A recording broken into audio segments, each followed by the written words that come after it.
You are joined in the studio by Keith Wallahan, Liberal member for Menzies. Hello, Keith. Good afternoon. And Gabriel Ng, who is the Labor candidate for Menzies. Hello. Hi, Ali. Thanks for having me. Absolutely fascinating situation in Menzies, or at least I think so. A boundary redraw, enough to flip a seat. Is fascinating the word you would use, Keith? It is. I think there's many things we cherish about our democracy, but right up there is an independent electoral commission. So whilst it might be frustrating for me to lose a quarter of the electorate that I know and love, there's this new quarter of the electorate that I'm getting to know and getting to love. But it's a whole quarter. It is, That's yeah. a lot. That's yeah, one in four voters. That's right. Yeah, it's a huge change. And I think we're going to see more of this. As the population grows in Melbourne, we're going to very quickly see more seats added and more redistributions. And particularly when you're near Metro Melbourne, if you're on, near the Bayside, or if you're near another state, it doesn't change so much, but it really does in this part of town. Gabriel, what about for you? I mean, this is the first time you've run, isn't it? Yeah. So you're not having the problem that Keith's got, that he's been working on a certain group of voters that he got over the line at the last election, and now some of them are not there. How are you feeling? Oh, look, I've been a long-term resident of Menzies. So I grew up in Doncaster, and I moved back to Donvale about 10 years ago. And around that time, I joined the Labor Party and have been, campaigning more as a volunteer in the area since then. So I think, it's a really interesting redistribution. It moves the boundaries to a lot of areas that I already have a connection with. So, places like Box Hill and Blackburn and Surrey Hills, I spend a lot of time with friends and family there. So it's an interesting redistribution that definitely changes the map of Menzies, which has been, as you've said, a safe Liberal area for a very long time, but now is much more marginal. Are you both agreeing with, and are your parties agreeing with what Anthony Green is saying, that it is now notionally a Labor margin of 0.4%? Yes, so if I'm re-elected, and I don't take that for granted, and Gabriel is a very good candidate, and there are other candidates as well. If I'm re-elected, it will be a seat that is flipped. Anthony Green will say Menzies has been flipped from the Labor column to the Liberal column. But you're not disagreeing with where he's putting things No. at the moment? No. Okay, that's good. So, Keith, does it change how you campaign compared to, say, 2022? Because, as you say, you've got this whole raft of voters that you've never met and that you actually haven't even had to think about until the redistribution. Yeah, I'll reveal an internal party conversation I had where they've got material, say, introducing candidates, and one of them said to me, well, you don't need to do that. And I said, I beg to differ. There's a quarter of the electorate. I'm a candidate. So I may be a member of Parliament, but they don't know me. No, I've got to start afresh. And that means you don't assume anything. You've got to tell your story, but then get out there and listen. So I have been door knocking and making phone calls and doing listening posts throughout the electorate, but with a bent towards the new areas, because I don't know it like I do the rest of Menzies. And Gabriel, for you, I guess there is a really important thing in Menzies, and that is the fact that this is now the seat with the most Chinese Australian voters in the whole of the country. That's correct. Yep. And that makes it a very important target for all parties, for all candidates. But you've got Chinese heritage. Your father was Chinese Singaporean. Does that give you a particular connection to that group of voters, or is that too narrow thinking? Not necessarily. So I think, while, as you say, Menzies has the largest proportion of Chinese Australians now in Australia at 29%, the Chinese Australian community is incredibly diverse. So you'll have some people who are from mainland China, some people who are from Hong Kong, some people who are from Malaysian background, and some people like my dad who are from Singaporean background. No, I don't think that necessarily changes things, but at the same time, I think it is important that Parliament reflect the diversity of the community, and I think it does mean something to be able to look at Parliament, especially when you're young, and feel like that's somewhere that you could aspire to be. And that Chinese Australian community in the electorate, are they obviously divided in the sense of coming from different backgrounds, but divided in view? Like, do you often find that the vote, you're not going to find the Chinese Australian community is going to vote in a particular way? Just like the rest of the community, they're very disparate in where they will put their view. Yeah, I think political views within the Chinese Australian community, and again, there's diversity within that community, are going to be as varied as in the wider community. That's quite a statistic, isn't it, Keith, that the most Chinese Australian voters of any electorate? It is. It's also got the most Iranian Australians. Has it? It does, Okay. yeah. And that's reflective of Australia. So when you look at Menzies, 70% of the electorate are first or second generation migrants. I wasn't born in Australia, and you meet people and there's almost always a connection. I'll go to schools and I'll say, put your hand up if you or your mum or your dad were born overseas. And there's this flood of hands shoot up. So that's who we are, and that's where we are, particularly around the areas of Box Hill and Doncaster. And so I don't have Chinese heritage, but I've been learning Chinese. I know about Have you? Okay. 20 sentences. Mandarin or Cantonese? Mandarin. I know a little bit of Cantonese as well. Do you speak Mandarin? I'm curious. No, I did learn a little bit at school, and I've also learned a little bit on the campaign trail as well. But sadly, it didn't stick in my head, and it's one of those times that I regret that my parents didn't send me to Chinese school on the weekends. Hard language. It is. I was born in Ireland, so I learned some Gaelic, and I think Chinese is harder than Gaelic, and Gaelic is next to useless for me. I spent a long time trying to learn Mandarin. It's a very difficult, Right, very there you go. difficult language. 1300 222 774 is the number. The major party candidates for Menzies are with you in the studio, Keith Wallahan and Gabriel Ung. So if you've got a question, give us a call. Darcy has done just that in Doncaster East. Hello, Darcy. Oh, sorry, Darcy. There you are. Yes, good afternoon. Afternoon, Darcy. Look, I moved to Doncaster in 1972, so I've been around a fair while. And I'm concerned about the road network condition. Now, we've got a lot of sealed roads, but unconstructed. And I'm referring to places like Templestowe Road, Heidelberg Warrandyte Road, Warrandyte Ringwood Road, Tyndall's Road, Old Warrandyte Road, Stinton's Road. They all have very poor surfaces, potholes, and only have open drainage. So what's your question, Now- Darcy? My question is, what are both candidates planning to do to try and escalate the road network? We're only about 20 kilometres from the CBD. No, And let if me, you look at- Darcy, I have to move on because I've got lots of questions, but let me put that to both.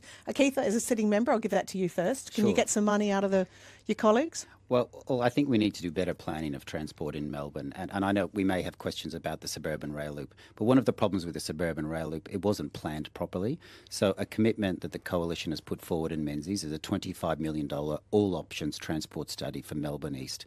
And that will include everything. So fast, light rail, heavy rail, buses, rapid buses, bikes, But paths, nothing's roads. going to happen fast if it's just going to be a review to start with. My dad is a roof plumber, and he taught me that you've got to measure twice and cut once. And we haven't done that in Melbourne. This city is growing rapidly to the point that we're told will be the size of London in 2050. We haven't done the planning for that. And that So what are you includes telling local roads. Darcy? Telling Darcy we will get a plan. If we win, we'll have a plan. Yeah, but one thing that's unique to Menzies is the gum trees grow quickly, and it's like riding a roller coaster ride when you go on the roads up Doncaster Road. People get a bit seasick. So I think there needs to be the council and the state government should think what sort of trees are best to put near roads because the ones they're picking aren't working. Sorry, Darcy. That is the comment for you there from Keith Wallahan. Gabriel, what do you?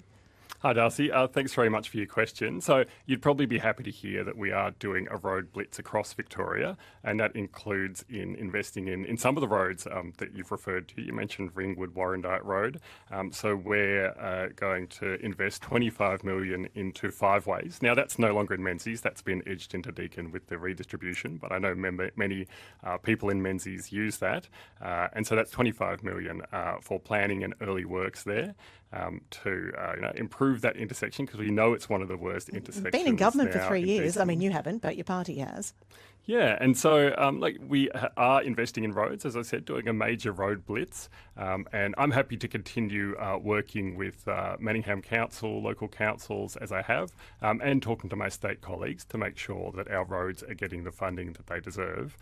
Just because Keith raised, the suburban rail loop, to touch on that, I note that Peter Dutton and the Liberals have said that they're going to, kind of rip up the contracts for the suburban rail loop, take $2.2 billion of infrastructure funding away from I didn't say rip up contracts. local. Well, that's what would be necessary at this stage if you were to cancel the suburban rail loop. But do you think that the federal government, if Anthony Albanese is re-elected, I mean, they have not committed. I mean, they have not committed beyond the 2.2 billion, and there's another sort of 9.7 billion that the state Labor government will need to build this first stage. Yeah, look, we've taken advice from Infrastructure Australia, and that's appropriate, that we always make sure that the projects stack up. And Infrastructure Australia have asked the state government to get some further information on that. But look, I think this just reflects that the Liberal Party has often dudded Victoria on their fair share of GST and their fair share of infrastructure funding. Is the situation with the state Labor Party a problem, do you think, for the federal Labor Party? We've had a few. In fact, we were speaking to a community group in your electorate who was saying that crime's a big issue. Well, crime is largely, causes of crime are not, but crime itself is largely a state issue. But the point being made was that it's not, people don't necessarily distinguish between some of these issues. And we do know that the state Labor is on the nose if you look at the polls. Is that a problem, do you think, for Anthony Albanese? Well, look, I've been out door knocking a lot as well, and also talking to people on the phones, and people have raised crime. And the state government has announced that they'll be reforming the bail laws. Obviously, something was not going right there in terms of the deterrents that were in place to stop offenders, particularly youth offenders, from committing crimes. Sure, but that's not the question. The question is the fact that the state Labor government is on the nose. Do you think that is a risk for the federal Labor government going into an election? Look, I think the people in Menzies are very intelligent. They can differentiate between state and federal Labor issues. And we've got great local members like Paul Hamer in Box Hill. So, no, I don't consider that to be a particular problem. Steve is in Doncaster. Hi, Steve. Hi, good afternoon to your guests and to yourself, Ali.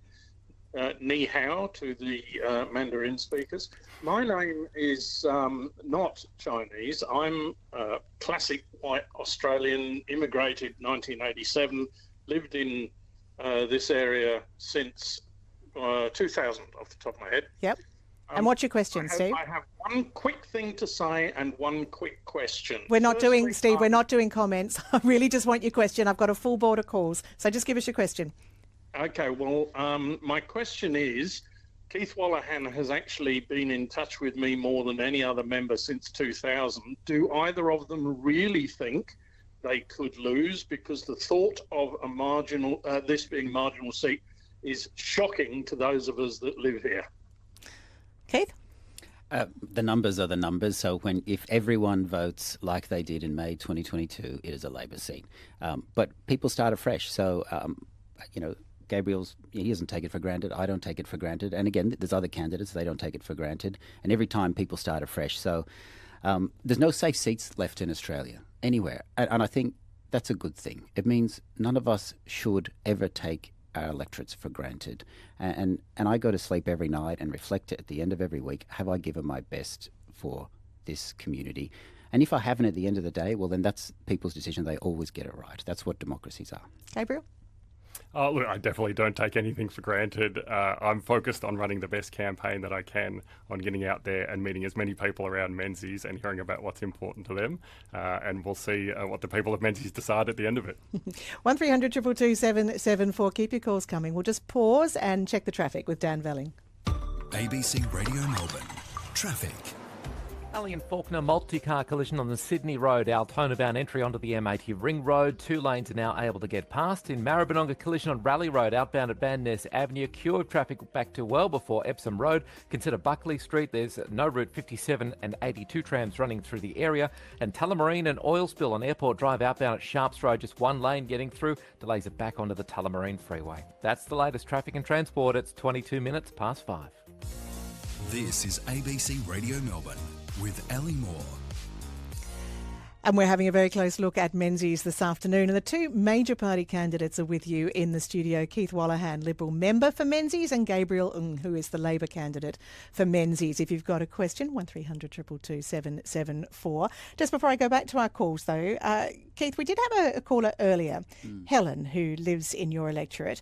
Wants to know how you are going to, in fact now lives, Helen didn't, now does, as part of the redistribution, wants to know how you will differ from the party line. I think I recall I heard that Helen lives in Balwyn North, and it's a tiny part of Balwyn North. The rest is in Kooyong, and I door knocked every house in Balwyn North, so I probably knocked on her door. Maybe she wasn't home. I believe in the party system. Labor and Liberal, they both have proud histories shaped by their values, and we don't talk enough about values. My party emphasises free people, free enterprise and limited government. The Labor Party has a great tradition, and it emphasises social justice, equality of outcome, and more public services. And that's a very defensible thing. That doesn't answer the question. I'm going to get to that. And the point is that in politics, it's about bringing people with you. And there's many different forums and ways to do that. You do that within your party. But on some occasions, you do break ranks and speak. And I did on 2 occasions. One was on robo-debt. I didn't think that was us at our best. And I said so in the Parliament. The other was online gambling. I was a member of the Murphy Report, and I was proud to sign that calling. And are you disappointed that nothing has happened? No, I'm proud of Peter Dutton's proposal as a first step to ban gambling in live sports, and an hour before and an hour after. There is no alternative from the Labor Party, and that's quite disappointing, including for Labor Party members who were on that committee and signed it as well. What about cookie-cutter approach versus differing from the party line? How do you see that, Gabriel? Harder for you because you haven't been in Parliament, but how do you see it? Well, I think there's always a balance between someone's individual values and the party. But that being said, I mean, I'm standing for the Labor Party because I strongly believe in those Labor Party values of social justice, of strong social services like health and like education. Now, I think it is always valuable to be able to have a seat at the table and to be able to affect change within the tent. And so, there are issues that I feel very strongly about, like, say, mental health. I noticed, there's an announcement of $1 billion for mental health services, free mental health services today. And as somebody whose family and friends have been affected by mental health issues, I really welcome that. And that's something that, I'd like to get us to see us get to the stage where mental health is treated the same as physical health. And I think the best way to do that is working within the tent and having a seat at the table. Can you give us a little peek inside the tent? I'm actually curious. As a candidate, yes. And first-time candidate, do you get a little note every day? Here are talking points. This is what your federal leaders have decided.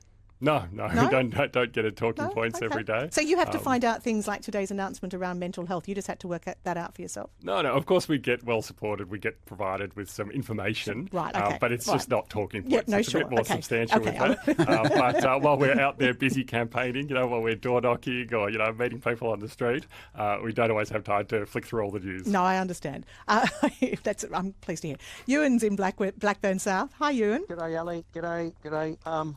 Hello there, Gabrielle and Keith. Look, I've just got a quick question for Keith. Keith, you've been saying in your media releases and videos that have been popping up all over the place that we've lost approximately 15 MCGs of open space and parks.